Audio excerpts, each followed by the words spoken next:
Problem হওয়ার কথা না।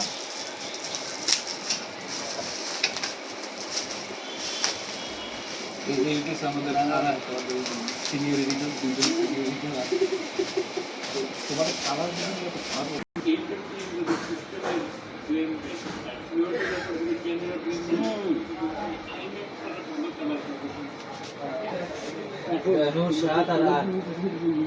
এগুলো তোমাদের দিয়ে কি জুতা করলাম এক্সপেরিমেন্টিং কন্টিনিউয়াস একটা প্রসেস এটা চলছে। প্রতিদিনই দেখা যায় স্কিম নেওয়ার পরে সেটা নিয়ে মিশন নাড়াচাড়া করে আমরা সময় দিই এটা পিছনে। কোন বছরের যে বছর না আমাদের হ্যাঁ খুব শীঘ্রই